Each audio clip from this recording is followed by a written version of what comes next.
Before watching tonight's program, please attend to the following health and safety advice. In the event of a tasteless joke, move calmly to the phone and register a pompous complaint to the ABC. If you're only viewing the show because your boyfriend likes it, leave your neck straight while drifting off. Finally, people prone to seizures should avoid looking at visual effects such as this. Thank you. Have a safe and happy viewing.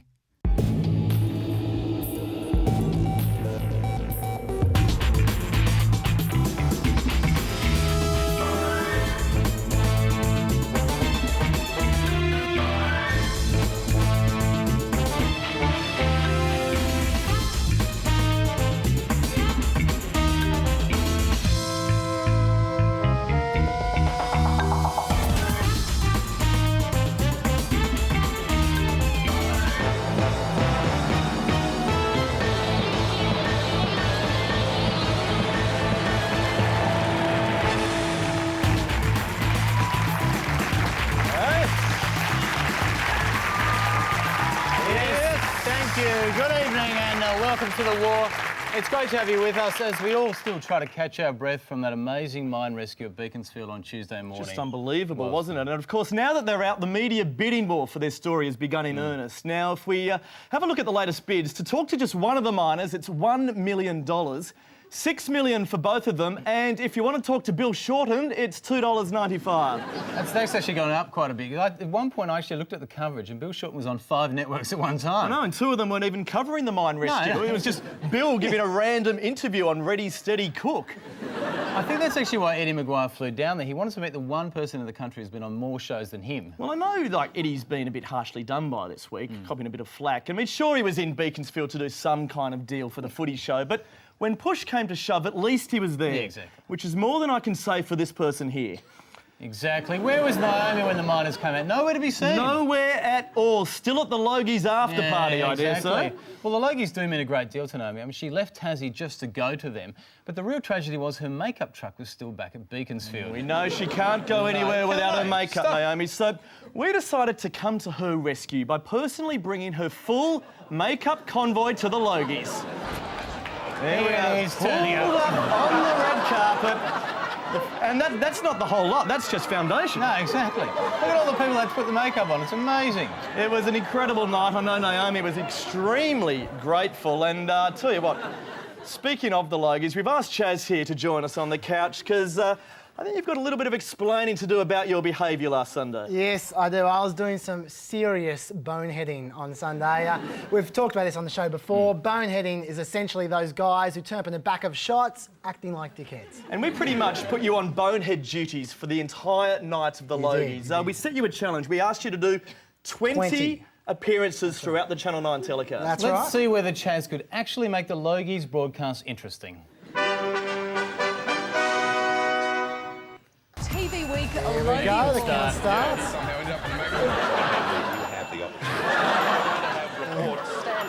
It's actually quite easy. anymore. There I am, just doing the usual kind of staring vacantly in the background thing. On the screen. Yeah, clapping like an idiot, hugging people, massaging people. All classic bonehead manoeuvres. Typical bonehead manoeuvre here. Look at this, both thumbs up. There you go, big hug. Where? There you go. Cirque du Soleil. Oh, I love a Cirque du Soleil bonehead. There you go. 20 boneheads. 20! You got that! Thank you very much. Thank you. To be honest, it was actually very easy. Security didn't come near me, so I thought I'd have a bit of fun and ramp things up a little. First, I got myself into the green room, which is a locked-off room. Then I did that whole talking into the phone routine, classic bonehead. I got in people's way. Watch this poor guy here. Whoa, watch out. On my way, dude. I did the whole stretching in the background thing. It's all good stuff, but if you really want to make a splash with a bonehead, you've got to do it on stage. Water high. No, you're not. Here we go. You're not going to. Look. It's about time. It's about time that my outstanding work in children's drama was recognised. And you got a kiss from there. And the baby.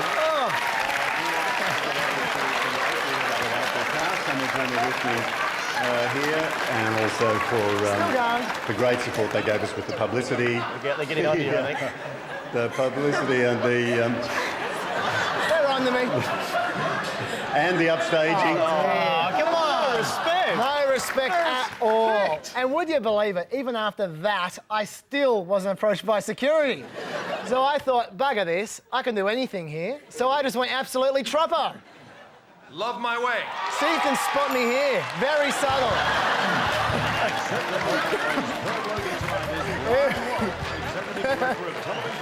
Fist pumping action. McManus. Which one's Belinda? It was a very restrained performance, I thought, there. There we go. Well, Johnny's loving it. I was having a great time here. And when you're having a night this good, you got to go for goals. The gold Logie for Boneheads, right here. There you go. 29 Boneheads. That's right. 29 Boneheads. Everyone was celebrating my achievement, and no one was celebrating harder than me. Oh, not the big finale. Oh, yeah. My big finale. There we go, they're dancing on stage. Back on stage. There you go. Oh, it's 34 of them. 34 Boneheads. Ladies and gentlemen, give it up for the ultimate Bonehead, Judge Ricciardello. Bloody good effort. Okay. That is an incredible effort, Chazzy. We now have to move on, though, away from Boneheads to the one thing in life that's possibly more annoying than Boneheads, and that is spam email. Oh, I hate spam email. I never know why people bother to send it. Like, No. I read somewhere that the take-up rate on spam email offers, it's something like 0.01% or something incredibly low It's like very that. minuscule. So we started thinking, instead of sending these emails to random people, wouldn't spam products attract more customers with a more personal sales approach, like going around door to door? Hello, madam. How are you? We're from Westpac Internet Banking. We're doing an upgrade on our website. We just need your login and your password, just for security purposes. You're joking. No, seriously, we're doing an update on the website there. You don't want to give me your password? You won't be? You're not with that bank? No, Which bank are you with? it's none of your business. Well, because we're also doing an upgrade for them. You don't want to give us security for them. I happen to be the cousin of the president of Nigeria. We're just trying to get $40 million out of the country at the moment due to the political strife. If you give me your banking details, then possibly you'll get 10% of that $40 million. It's 100% guaranteed. Lost your mind. Sorry. Hello, how are you? Good, thanks. We've just signed from Carmen. She's an American college student who has a website where she shows you everything. I'm wondering if you'd be interested in signing up for that. Sorry? Yeah, so how are you? Can I interest you in a website of horny teen sluts? What about mature ladies that never quit? No, that either. Can we interest you in a website of barely legal teen sluts? Yeah, sure. Yeah? You'd like to sign up for that? Yeah, show you everything. She's got huge tits and a tight ass and she wants to go all night. Definitely. No, she does has lesbian sleepovers as well. Definitely not. No. I'm offended that you're here Yeah? knocking on my door, selling whatever you're selling. Selling that kind of stuff. What about, I can't help you out with your short penis with some herbal remedies or anything like that? No, definitely not. 76% of lovers are unsatisfied with the size of their partner's penises. You're fine with your penis size? Have you thought of a bigger one? Oh, hello, madam. Can I interest you in a penis enlargement? You sure? What about your incredibly small penis? Would you like some herbs which will make it bigger? Oh, no, I don't need that. You don't need the bigger penis? That's not what everyone's saying around the neighbourhood.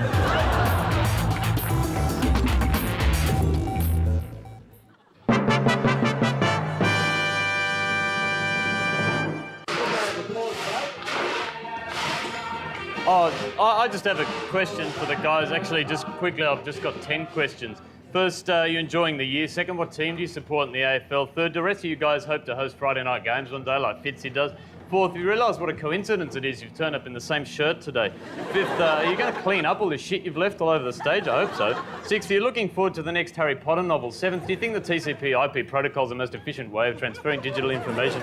Eighth, what's the meaning of life? Ninth, I'm really allergic to dog hair. Do you reckon I should use it antihistamine or something? And 10th, can you tell me where the toilets are in this place? I'm busting for a piss. Oh, yes. There's not much I agree with Mark Latham about, but I think he got it right in relation to you. Andrew. One of the things I love about this country is the number of big things we have. You know, Coffs Harbour, they've got the big banana. That's right. Nambour in Queensland, the big pineapple. And of course, in Kim Beazley's hometown of Perth, there's the big lemon. But still, I'm a big fan of anything that is ridiculously oversized, which is why I love those people who go to parks, during lunchtime and play massive chess. I reckon any game is improved by making it big. Look, I couldn't agree. I am totally hooked on big Sudoku. Absolutely. Much better. Big Sudoku works. If big chess can work, I thought other games might be able to be upscaled too. What do you think of big chess? I think it's fabulous. Do you think it's better than normal chess? Yeah. I think it's bigger. Bigger is better. We've got the War Memorial there, but we're thinking of changing that. Changing it from a place of tranquil reflection to a place of fun with a big Connect 4 game. What do you think? No. No? Why not? No respect. It wouldn't be too dangerous to climb all the way up there. I mean, what happens if you fail? Then you're disqualified. Oh. We've got a fountain area there. We're thinking of getting rid of that and turning it into a big Trivial Pursuit game. Ah, nice. How does that sound? Nice. Look at the size of that dice. You'd get a bit of a workout throwing that around. We're a little bit worried about cheating because you can actually see the answers from 2 kilometres away. We've got the fountain, which we're thinking of turning into the world's first big Hungry Hippos arena. What do you think? These are actually man-eating hippos. Right. So you can replace the balls with human beings, and then you have maybe taxi drivers. That's right. Any other games you'd like to see made big? Big Monopoly. Yeah. Oh, that's what Telstra's got. We just reckon there's not enough action, not enough throwing in big chess, which is why we've invented big darts. This is actually the biggest bullseye in the world, so every time you miss it, that's a little bit more embarrassing. Oh. Oh, yeah, that's what they're above. Oh, excellent. Oh, well played. You've worked hard. You deserve a big beer. I'm not Bob Hope, you know.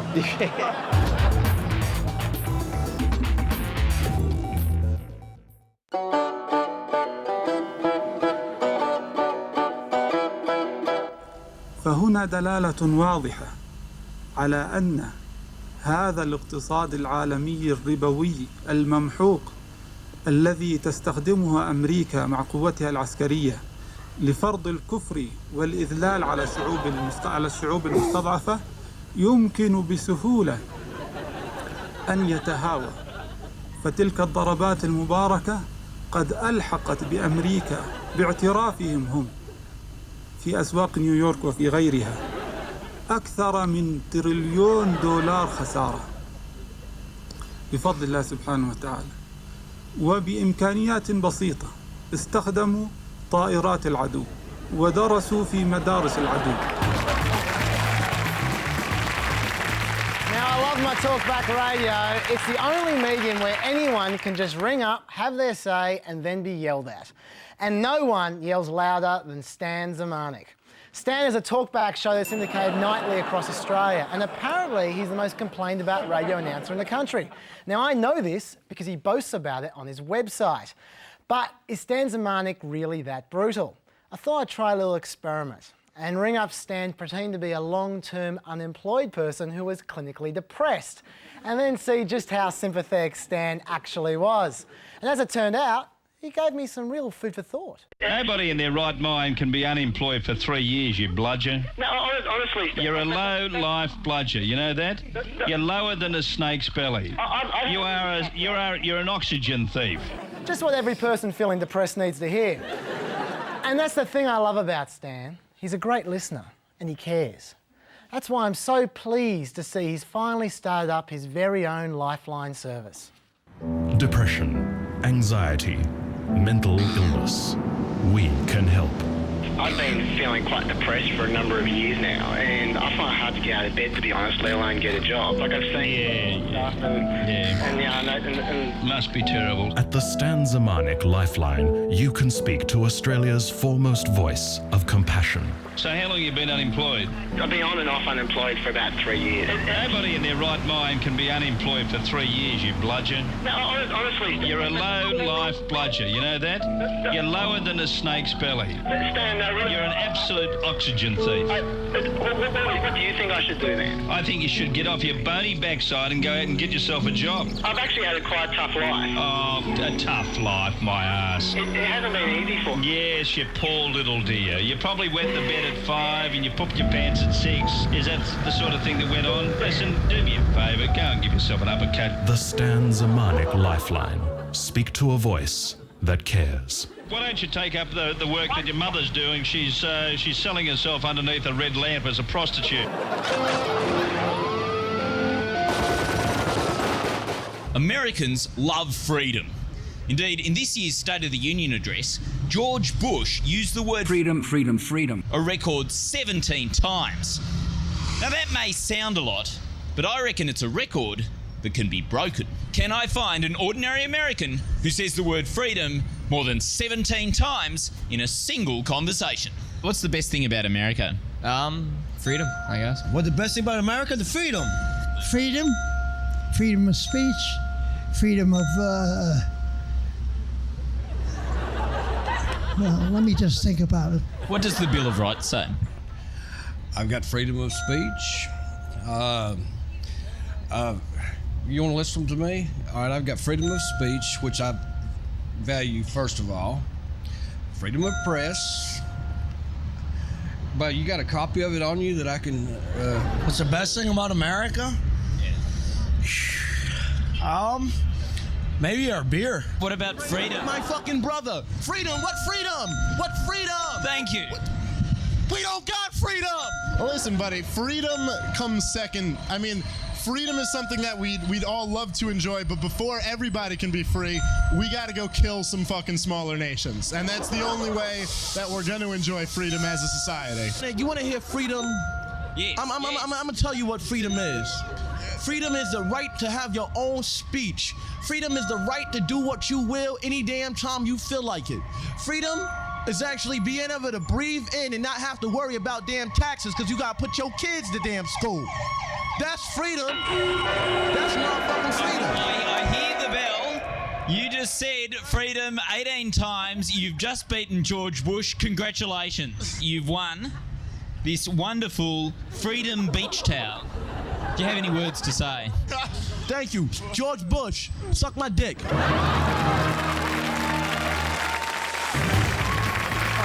And in other news, life in the small town of Beaconsfield is slowly returning to normal after the epic mine rescue saga over the past 2 weeks.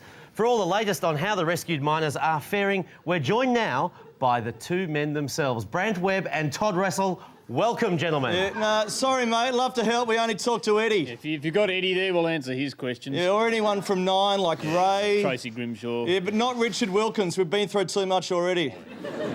Guys, it's Eddie here. Can you paint some kind of picture for us of what it was like down the mine? I mean, how would you describe it? Oh, monotonous, relentless, tedious. And that was just Bill Shorten's interviews. So what did you actually do? I mean, how did you pass the time down there? Well, I listened to a lot of music, mostly. The Foo Fighters really helped me through. Yeah, I listened to a lot of Morrissey, so I was pretty ready to die. And guys, if I can ask you this, I know it's been a bit of an emotional rollercoaster ride for you, but how did you feel when you learned about the death of your mate? Oh, no, Richard Carlton wasn't our mate. No, but that was very tragic all the same. Tragic that it wasn't Naomi Robson instead. Well, guys, look, it's good to see you both alive, and I tell you what, we've certainly learnt a lot about the mining spirit over these last 2 weeks. Yeah, well, the whole community here, all the rescuers, they've really dug deep. Yeah, it's just a pity they dug so slowly. Mind you, it was worth it just to meet that bonehead when we finally got out.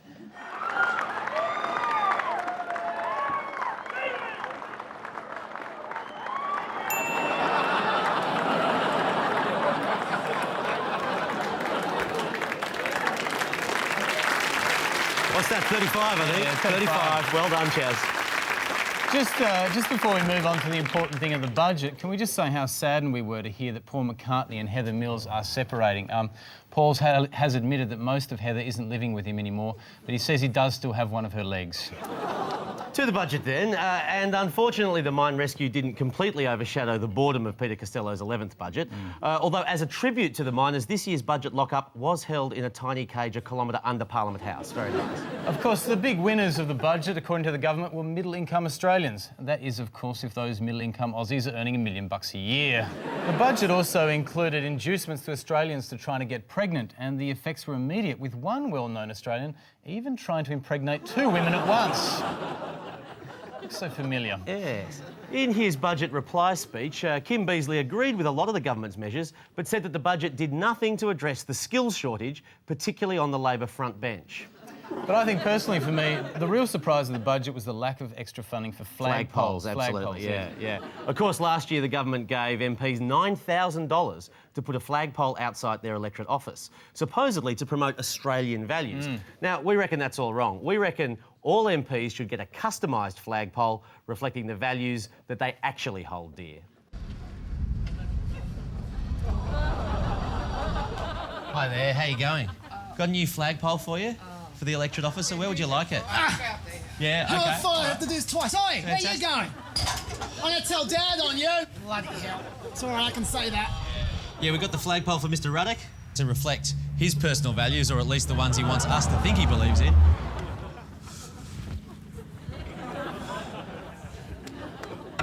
Hello, how you going? I'm sorry, we can't accept it. You're going to have to take that over. Okay, all right. Is it the flag? Is it a problem with the flag? Because we've got a couple that the Prime Minister might salute, maybe the Stars and Stripes, the British flag. No?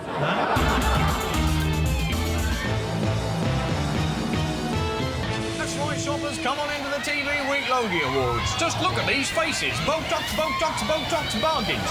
Scantily clad over-the-way starlets from as little as 13 years old. C-list, D-list, even E-list celebrities. Hello, Richard Wilkins, Lisa McHugh, fresh from those Coles commercials. Her credibility massively reduced. Daryl Summers, brand new album, already it's in the remainder bit. It's monstrously mediocre. Media masturbation madness.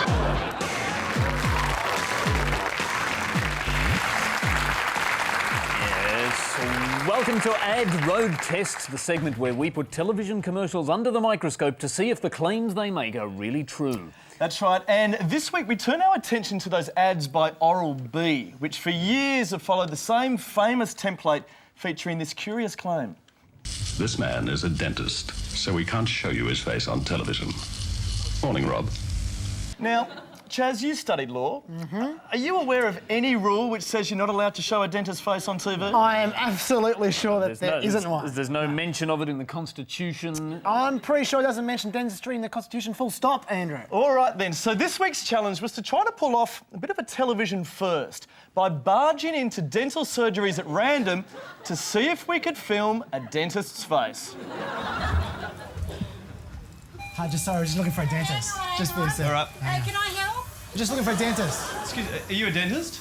Yeah, I'm a dentist. Are you happy to show your face on television? Sure, no problem. Look at that. Good thing you are. Sorry, in English? So is someone preying on you? Just show your face. I show my face. It's not a very good face, but I can show my face. You're allowed to show your face on television? What? Do you show us your back like in the Oral-B ad? No, sorry, I Rob did it. I think Rob spent a lot of time in the gym. I think Rob is not a real dentist. No, that's rubbish. Take that back right now.